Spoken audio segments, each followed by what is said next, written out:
Welcome, everybody, to the First Friday e-call with K-State Research and Extension.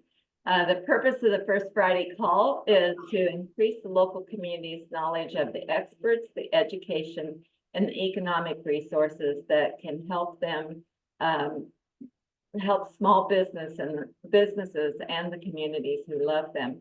As always, the call is being recorded, and you will get a link afterwards to the website when it's posted and a copy of the presentation itself. I would very much like to know whether or not this is useful and how it's useful to you. So at the end of the presentation, there will be a very short questionnaire, and I'd appreciate it if you'd stop one moment and answer the questionnaire. I'm going to tell you what the questions are. Did you learn something today that you can use immediately? How many people will you forward this information to? And what did you learn today that was most helpful to you? And I'll get all that information to Maggie, and she'll know how to make this even more helpful to our community. So without further ado, I'm going to introduce you to Maggie Bellanger, the Director of the Technical Assistance to Brownfields Program here at Kansas State University. Thanks, Maggie. Oh, thank you, Nancy, for inviting me today. Good morning, everybody.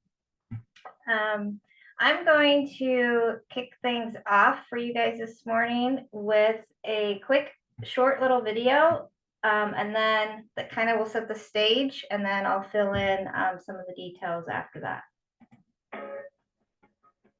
Here's TAB, here's Brownfield. What the heck is that? TAB stands for the Technical Assistance to Brownfields Program. It's funded by the Environmental Protection Agency. We offer free technical assistance to communities working through brownfields redevelopment and community revitalization.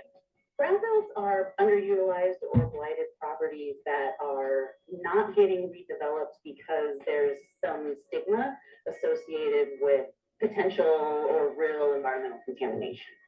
We offer one-on-one assistance, workshops, webinars. Maybe there's a vacant property and they don't have a vision for it. We can come in and develop some end goals for that property. Not only do we work in the Great Plains and Midwest, but with tribes, we work with all tribes nationally. So we work where a tribe might want to clean up a land and then use it as a cultural site, for example, or a historic site where lands have particular interest to the tribes. Tribal TAB is an amazing resource to be able to launch that kind of consideration. These types of partnerships are really important. It's really intended in order to be able to bring the depth and breadth of our own approach and integrate it into the mission of TAB.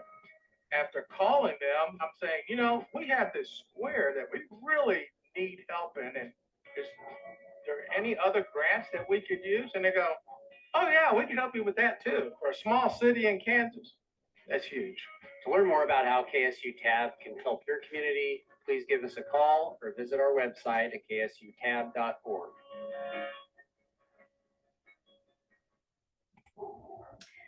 Great. So as kind of mentioned in the video, TAB stands for Technical Assistance to Brownfields. It is a nationally funded program by the US EPA, which is advantageous because that means all the services that you will hear about this morning are offered free to communities, so at no cost to you and your communities. There are currently 6 TAB providers that provide these type of services all across the US.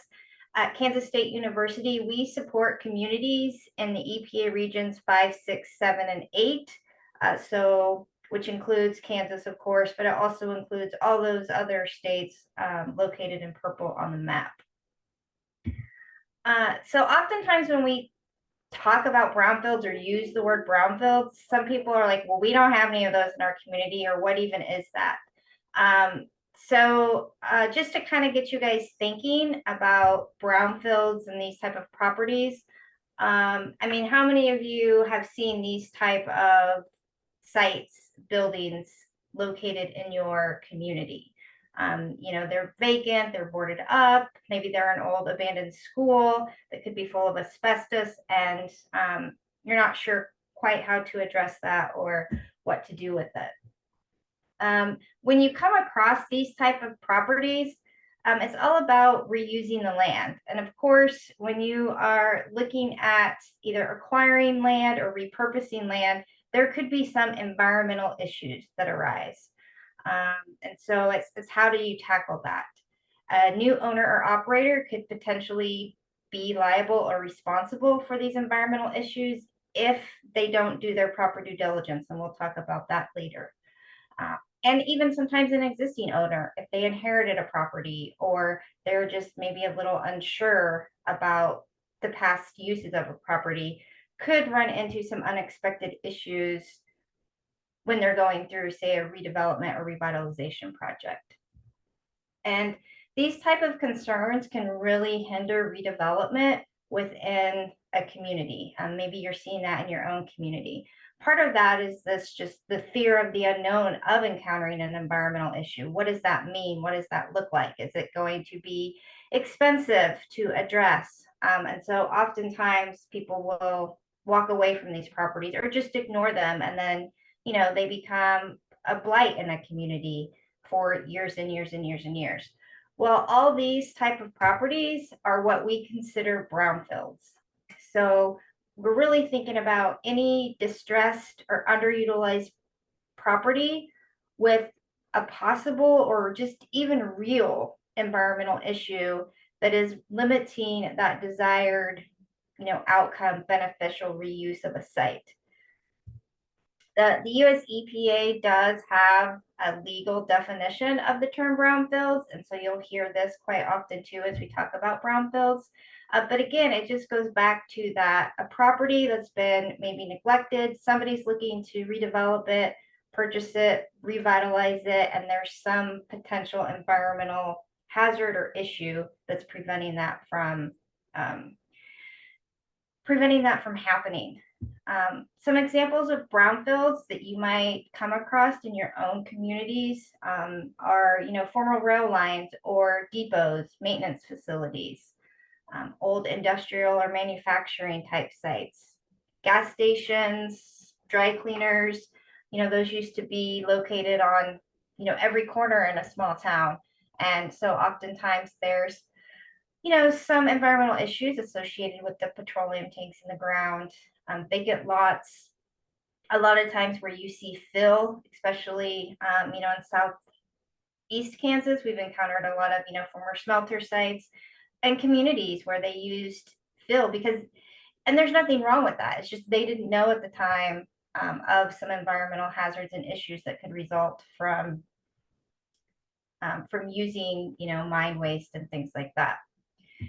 So you may be thinking, oh my gosh, all doom and gloom, I don't want to touch brownfields. But the good news is that there are lots of incentives and advantages that are afforded through the brownfields law that can help you redevelop these properties. For one, by following the brownfields process, doing your environmental due diligence in the form of environmental site assessments, it provides liability protections for that new, say, property owner or operator, so they're not liable for the cleanup. There's also a lot of funding out there and available to address environmental issues on brownfields properties to move that site forward. I guess the entities that are eligible for brownfields assistance, whether that's through TRAB or through your state, and there are some other federal resources that I'll get into a little bit later, are local municipalities, county governments, nonprofits. If you're a private citizen or private entity and you're looking to get involved in the process, you can partner with nonprofits or regional governments, councils, your local city, and they can apply for fundings on your behalf. Most of the funding that is available really is tied to some beneficial reuse for the community, whether that's providing, services, bringing jobs back into the community, removing some type of public, hazard that's could be potentially, dangerous or hazardous, if housing is a need in a community, things like that. So how does the KSU TAB program fit into all of this? Well, TAB is really focused on empowering communities to build capacity. And the way in which, what does community, I guess, capacity mean? Community capacity means the way in which the commitment, resources, and skills of a community come together to address community problems and opportunities. And one of the ways that TABS helps communities build capacity is through outreach and education, or community-specific or site-specific assistance. Really what we're trying to do is empower the community to have active knowledge to bring about tangible change that can really impact the lives of the people that live and work in those communities. So some examples of how we do outreach and education. We can come to a community and hold a very specific workshop. They can be done virtually or on site in person.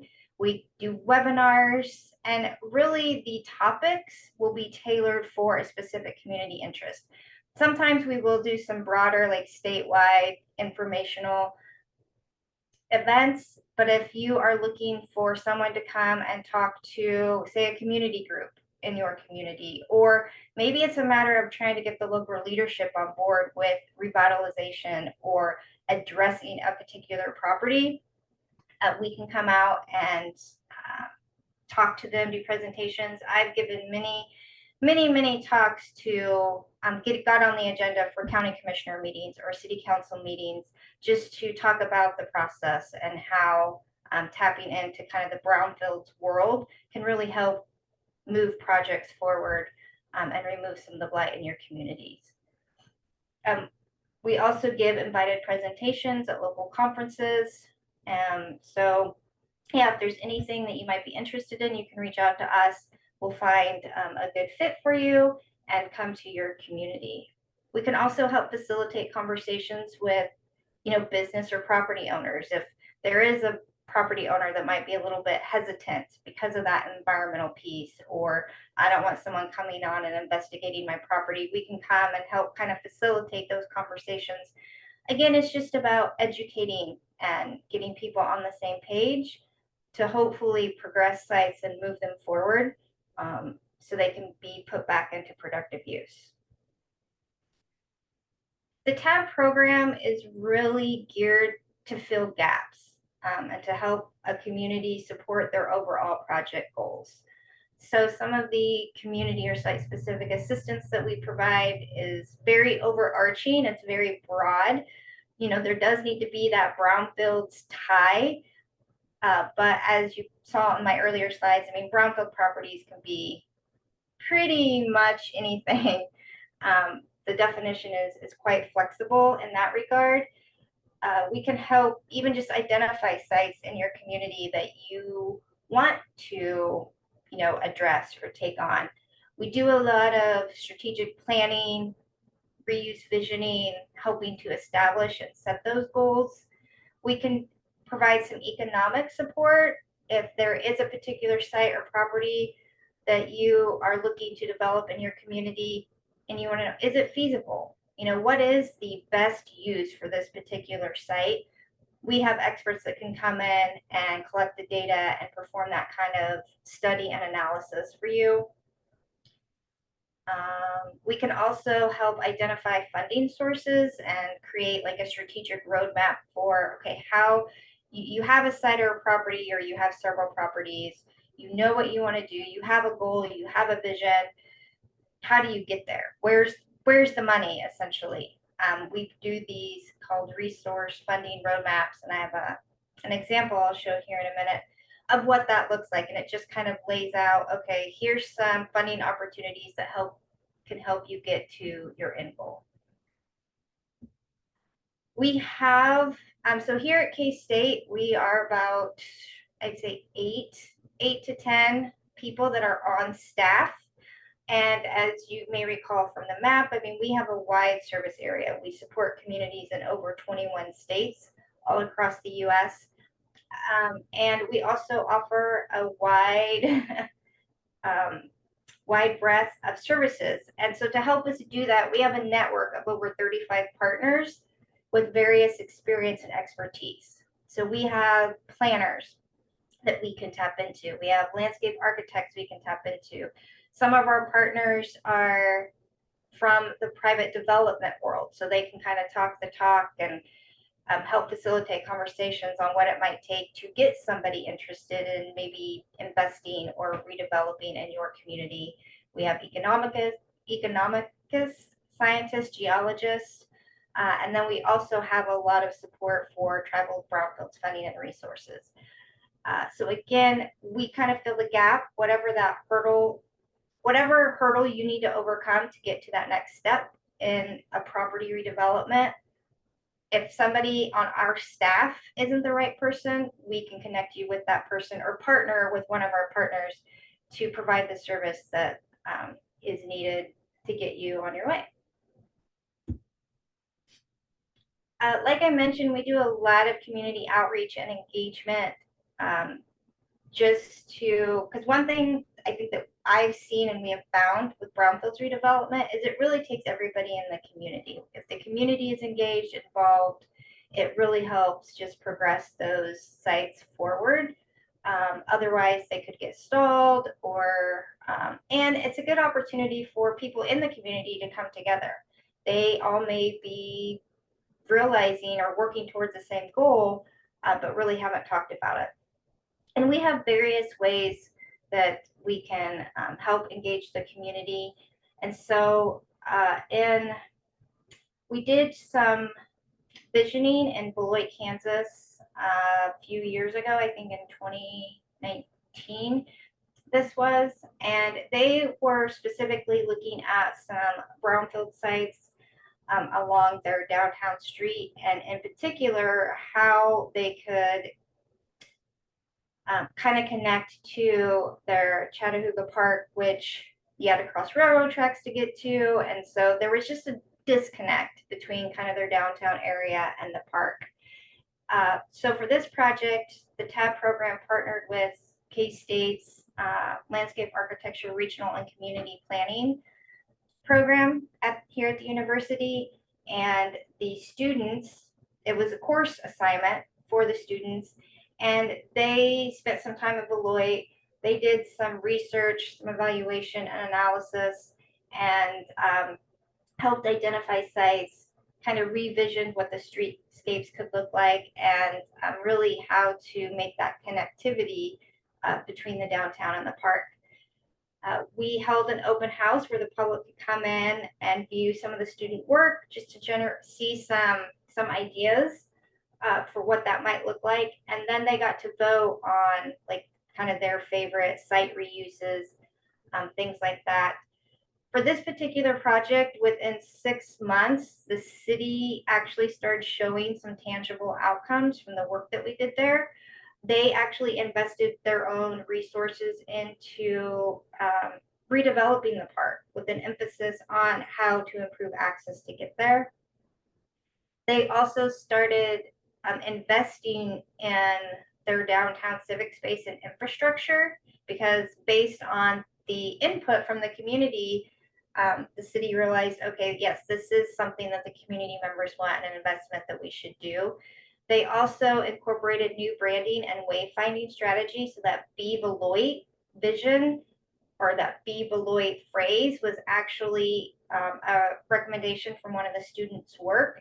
And so now when you go in downtown Beloit, like they have some wayfinding, they have flags, on their poles that say, some say Be Beloit, some say Be Creative, or Be, some other adjective that really helps define their community. And that was a direct result from the work that TAB did out there in the community. And another output is they put resources towards extending their current trail network for pedestrians and bicycle traffic. We did something similar in the city of Marysville in, I believe this was 2020. We took a look at their downtown as well as a former train depot site. And it was kind of the same concept. Students worked on the project. Some students specifically focused on the depot itself and what that might look like through revitalization, while others looked at the downtown area and really thought about, again, signage, wayfinding, and streetscapes. One thing that we also did in Marysville is to kind of help tie all this stuff together was create a resources funding roadmap that I had mentioned earlier. And what the funding roadmap does is it, working with the community, going and doing site visits, meeting with the local government, meeting with business owners and things like that, really understanding a need for short-term and long-term goals for the community. And then the roadmap is a document that lays out considerations for different type of fundings, whether those are grants, tax incentives, maybe low interest loans, things like that.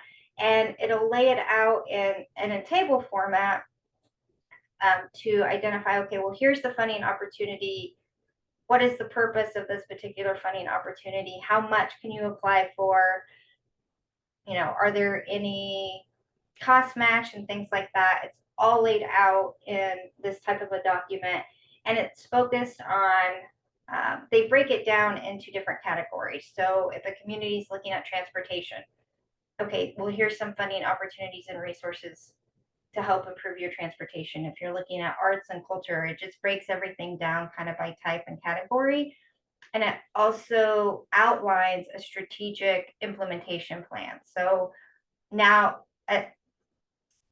sometimes based on the level of grants and funds that are out there, it might be better to apply for one type of grant before another, and things like that. So it's a really useful document that communities can use as they progress through their redevelopment. We also provide support that is maybe more basic, very simple. This particular example is from a small community up in Montana, and they were, it was the Seroptimus Club, a nonprofit that had an existing brownfield property, and they were really trying to decide, okay, do we revitalize this current property, or maybe do we move locations somewhere else? It was a thrift store for them, and they were just stuck.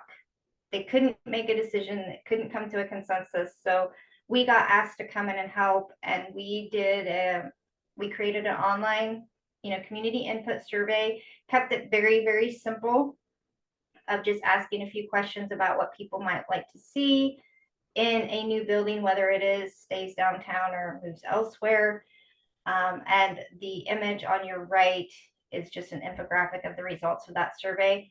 And then we also did just some basic renderings to visualize what the space would look like if it stayed in its current location.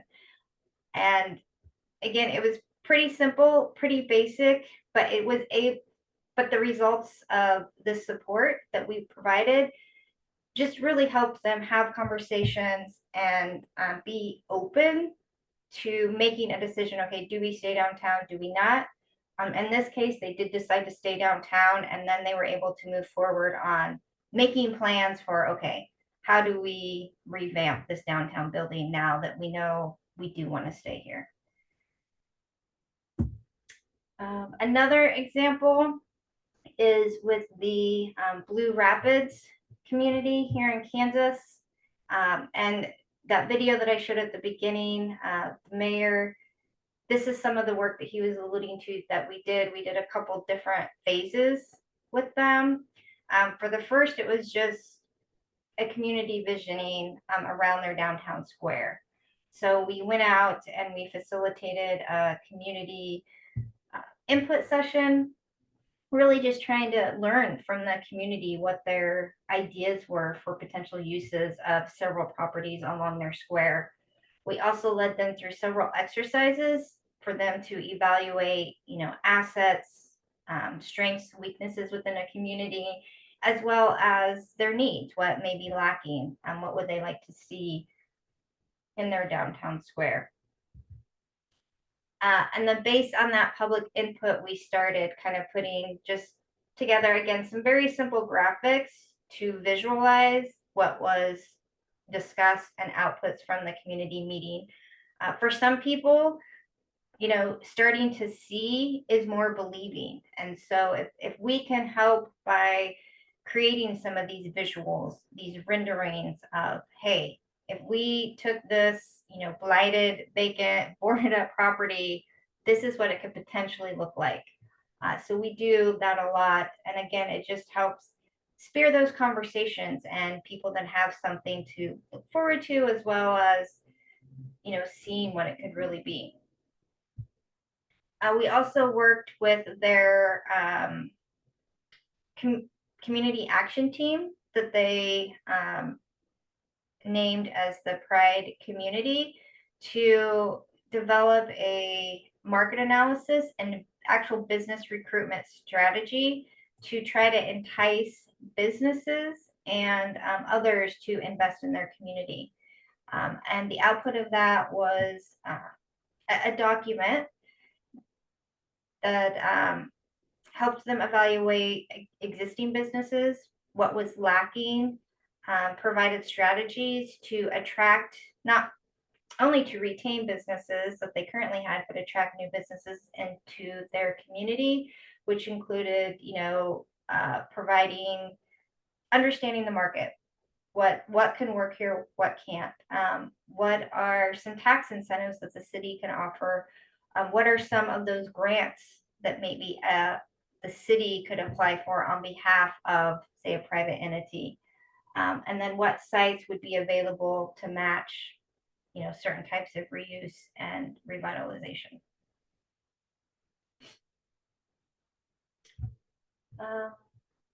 We also have, so in addition to kind of that community engagement, visioning, we also have a lot of economic development tools and resources to support. We can do feasibility studies. How feasible is it to revitalize a particular property or even properties within a particular area or corridor? We've done some, there's a lot of, I'm sure a lot of you are experiencing this too, schools and smaller, communities. There's a lot of school consolidations, or sometimes even county offices. What does that look like to consolidate or to move all those offices or those schools into a single location? And then what do you do with the vacant properties and vacant buildings?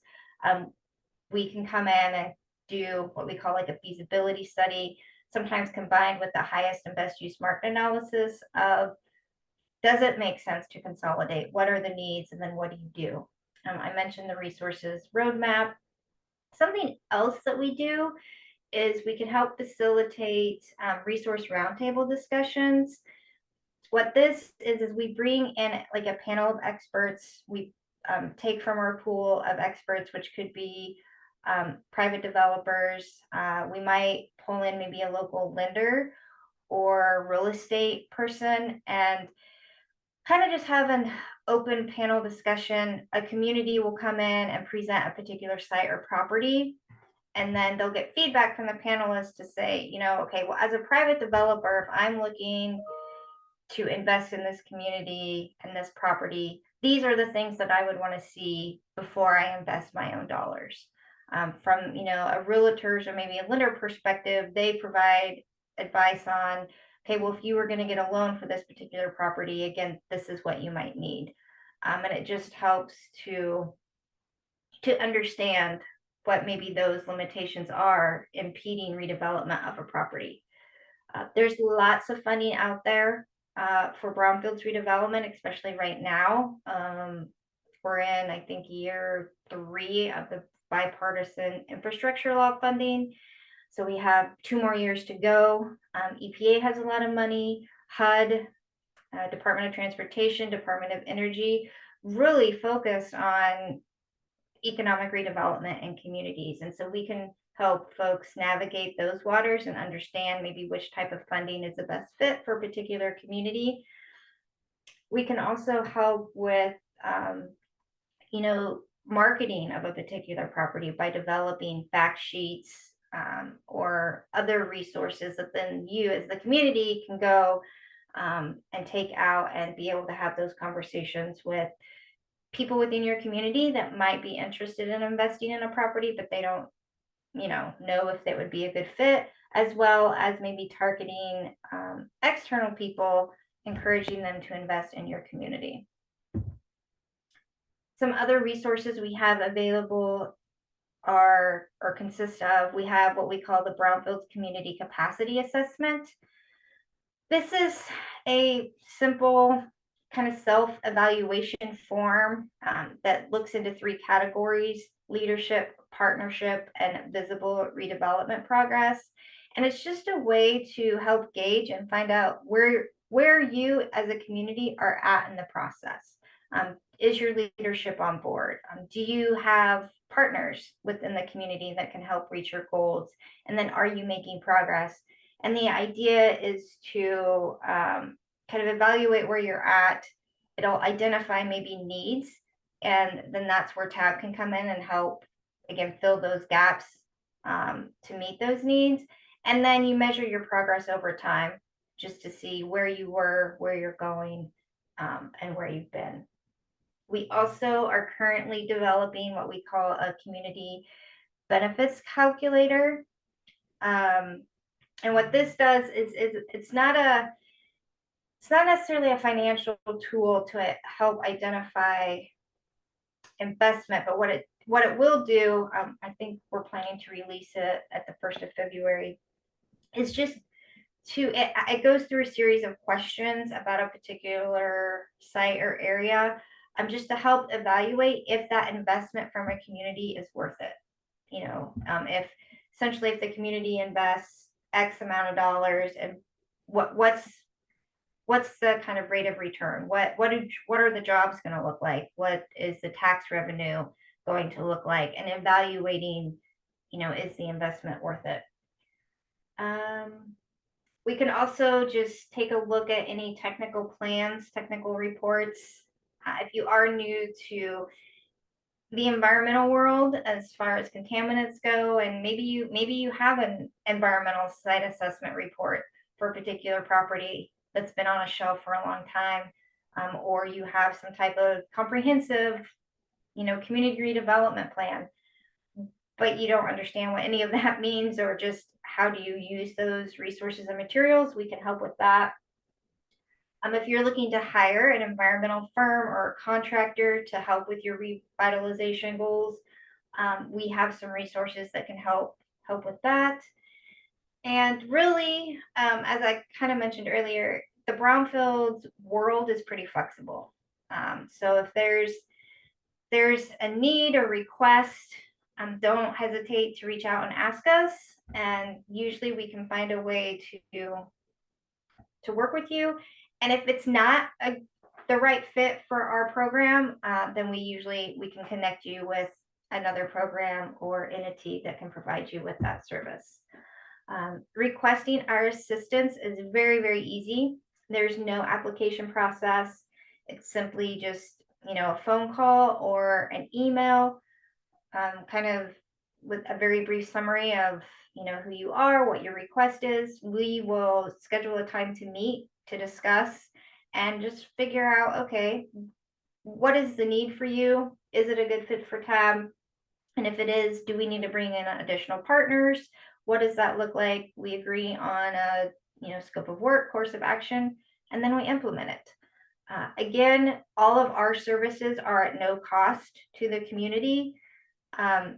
I say no cost, I mean your time to have conversations. If we do come out for an in-person meeting or facilitate some type of community engagement event, we would look to you to help find a location to hold those events. But the cost itself for that deliverable or output is at no cost to the community. TAB funds all of it. Some other resources that can kind of mirror what we do at TAB are located at the state and federal level. Both the state and the EPA program in Lenexa, Kansas, they offer free targeted brownfields assessments. And so at the beginning of my presentation, I talked a little bit about, that property transition between hands and understanding, okay, are there environmental issues with this property or not? I don't know. What does that look like? You can identify those through a phase 1 and phase 2 environmental site assessments. And those you can get done for free by reaching out to the KDHE, Kansas Department of Health and Environment, Bureau of Environmental Remediation has a Brownfields program.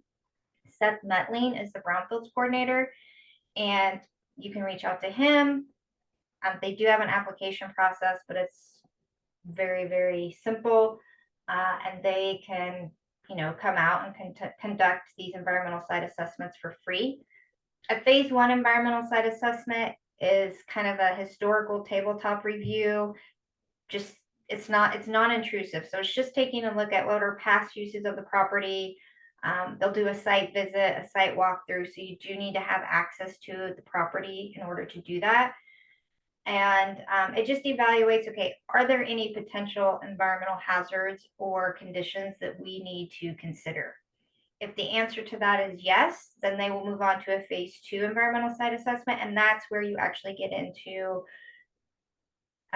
environmental media sampling, like taking soil samples, taking groundwater samples, evaluating for, friable asbestos, lead-based paint, things like that. And then if contamination is identified, there needs to be a decision made. Okay, how do you leave it in place? Do you clean it up? What does that look like? And a lot of that will be dependent on the reuse of a particular property. The Brownfields program is a voluntary program. And so if you are looking to redevelop a Brownfields property and there is contamination on it, by going through this environmental due diligence phase 1, phase 2 process, you're not held liable for it. But if you voluntarily want to take steps to clean it up or address what's happening, abate the asbestos in a building, there are some cleanup funds available to do that. The state of Kansas does have some funds for Brownfields cleanup. It's limited, but I know they do like small soil excavations. They help a lot with asbestos abatement. EPA every year does competitive assessment and cleanup grants. So if you are looking at a larger maybe cleanup project, there's a lot of funds out there, especially right now, like I said, with the bill funding to apply for and get those cleanup dollars. That is usually on an annual cycle. These solicitations usually come out in August and September with grant applications due usually before Thanksgiving. US EPA, Region 7, their home offices are in Lenexa, Kansas. Again, they have a TBA program, targeted brownfields assessments to get those free assessments. They also have a land revitalization technical assistance program that is very similar to TAB to provide some very similar services like community visioning, site design, market studies, financial planning, things of that nature. And so oftentimes we may partner with EPA to see, okay, who is the best fit to provide this level of service to the community. But we all work together. So there's lots of assistance and funding out there right now for, just kind of help planning and getting communities into that next step. And here's my contact information. It'll be available on the slides that are provided after. Like I said, if you're interested or have additional questions, don't hesitate to reach out, and we'll see how we can help. And I see, I'm going to stop sharing, that there is a question in the chat. Is there a website that lists already identified brownfields? That is a very good question. And the short answer is no. The state of Kansas does have like an environmental interest finder, but usually the sites identified on that are either regulated sites or they are brownfield properties that have already been worked through the program. And one reason for that is because of the definition of brownfields and what that means, the community itself defines brownfield. So what a brownfield might look like in one community may not necessarily match what another community defines as a brownfield. It's a very broad, broad definition. And so it's really up to kind of that community to define what their brownfields are. If you're looking for assistance in that realm, that is something that TAB can do. We'll come out, we call them windshield surveys. We may get in a car and drive around, or we'll walk, some blocks within the community and just point out communities. There are some things you can look for, again, like vacant properties, or maybe a property that's, currently owned by somebody, but has been boarded up for years and years and not used. Former gas stations are very, very common. When the new guidelines came out for essentially gas stations in the late 70s, early 80s, they had to redo all the infrastructure. Well, a lot of mom and pops that own these gas stations couldn't afford to upgrade. So they literally just closed up their doors and walked away. And we still see that all over today. There's, tanks in the ground that haven't been used for 30 years. So looking for sites like that, looking for sites in your community that have potential. Maybe it's an old storefront that's been vacant for many years, or it's an old hotel and there's an opportunity for some housing or apartments. Just kind of looking for properties that may have environmental issues, may not, but also thinking about what's impeding them from being used to their highest potential, as well as matching with the community's goals or vision for whatever it is they need. Any other questions there? Yes. See, how much does it cost for you to do the funding roadmap? Again, it's no cost for the community. If a resources roadmap is what you guys need, we fund it, and we have a few different partners that provide this service, and we connect them with the community. It typically does include a site visit, usually a day, sometimes a day and a half, depending on the exact needs of a community, for them just to come out, get to know the community a little bit, understand the needs from the local government, citizens. They usually also talk to like the utilities director, things like that. And then they go back and kind of develop the strategy and roadmap. So that would be no cost to you, the community. That would all be funded by us. And then the other question, is there more information about the assistance with repurposing a large vacant facility online? I guess we do have some examples on our website, ksutab.org website, with some examples of work that we've done. I guess I would maybe, if there's more information about it, I might be able to direct you to something more specific. Maggie, I have been exposed to TAB several times, and today I think I finally got how broad your assistance is. I mean, I can imagine almost in every county. I'll bet there's something that would qualify in every county of Kansas, if not every city. Old schoolhouses that are abandoned, that have the possibility. Those rail trail, we're doing a lot of work on trail revitalization, and those abandoned trails, those abandoned railroads look like a huge opportunity. And your point is, don't put such big boundaries on us. The message I'm going to get is, I'm not going to put any boundaries on you. I'm going to let you tell me it doesn't qualify. Absolutely.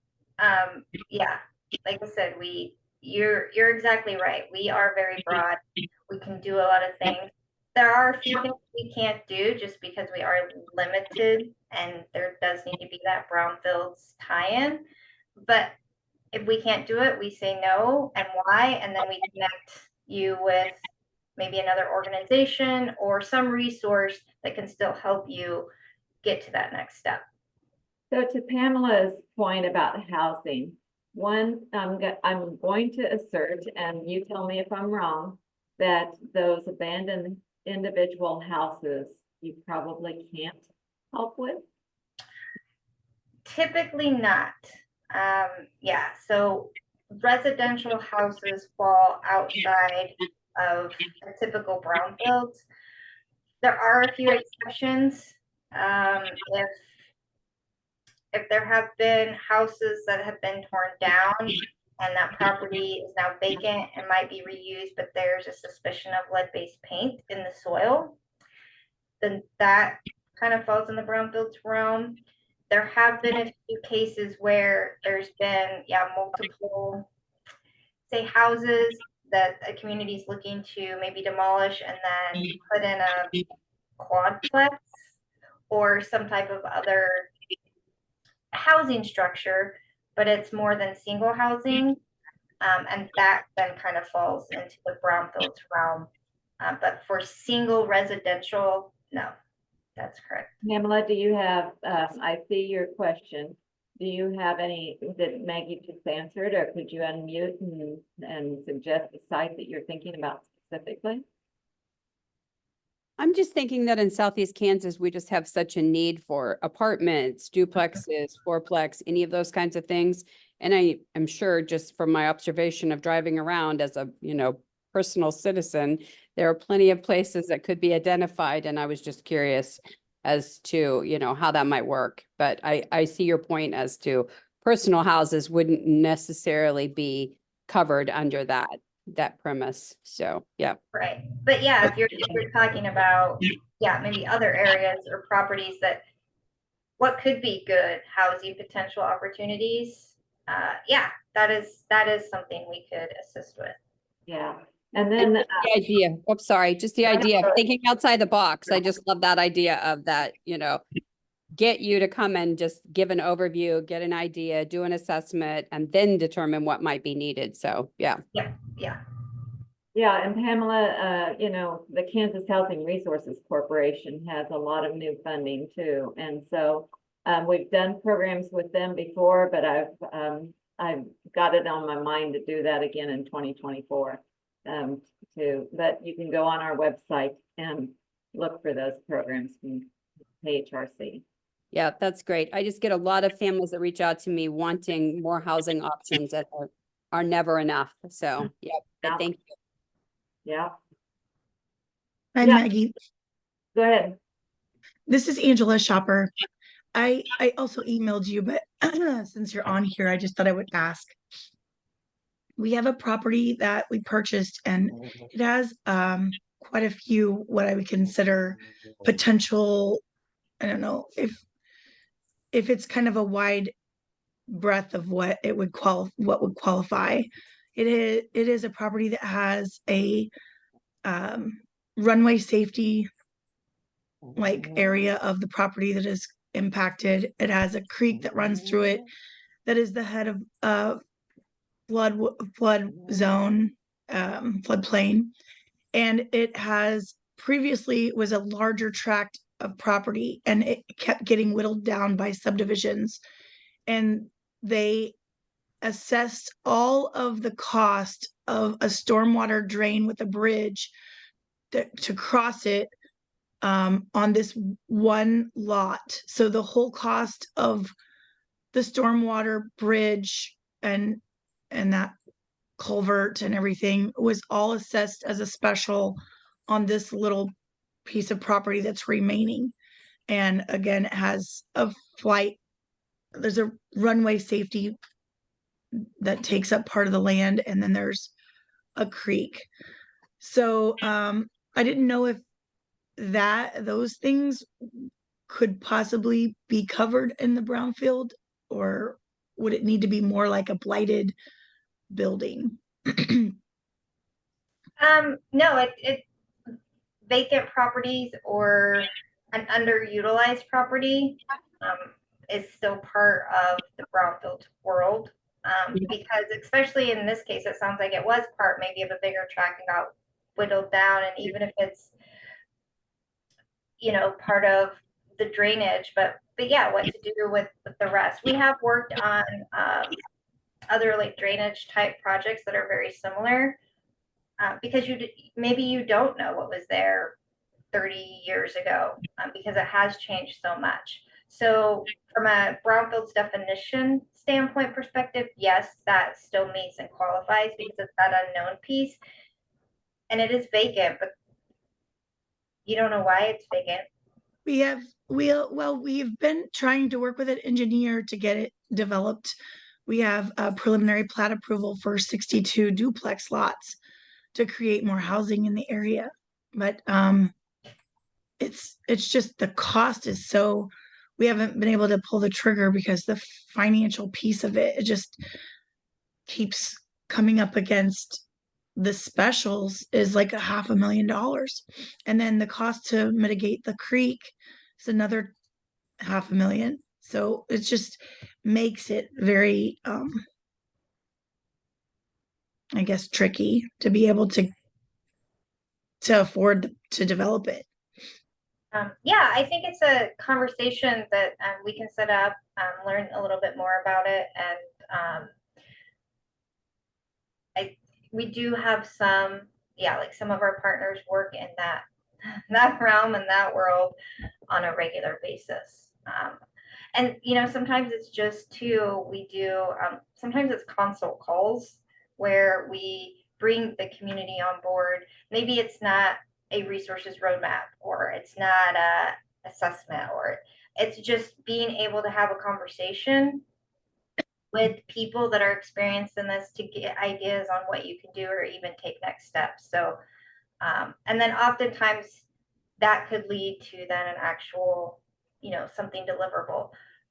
But yeah, and if you send me an email, I'll follow up and set up a time and Okay. see what we can do. Thank you. Yeah. Wow, this has been wonderful. I plan to put an article after the fact in the K-State Research and Extension publication, the Tuesday letter, and say, hey, you guys need to watch this video because this is such a resource. I can imagine it should be very helpful. Does anybody else have any comments or questions?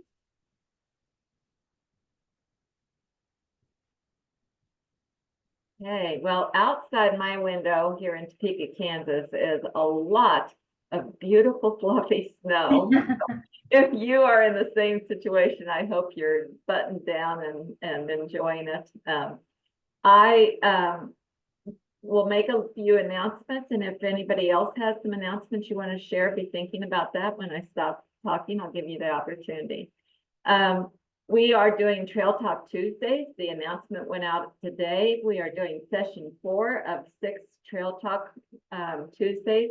And I'm going to put in the chat how to register for that. It's a series of 6. And this time, the topic is, where will we find money? The calls are the second Tuesday of the month from noon to 1 p.m. So Tuesday, January 9th from noon to 1 p.m.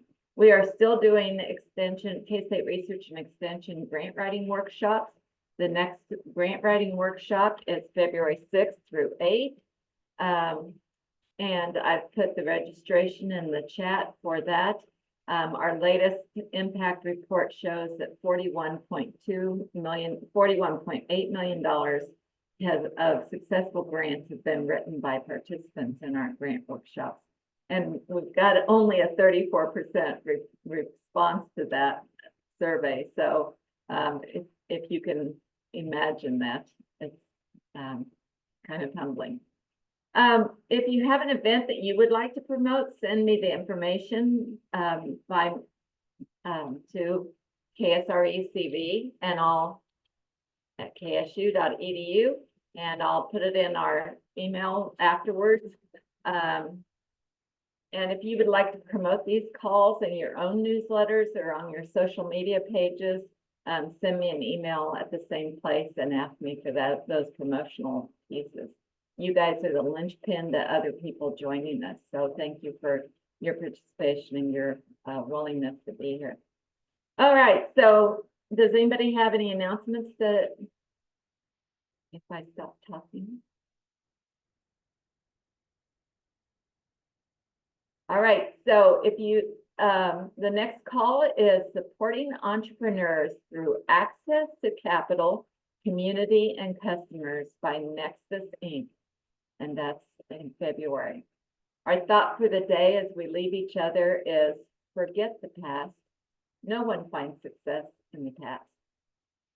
Thank you all for joining us, and see you next month, I hope.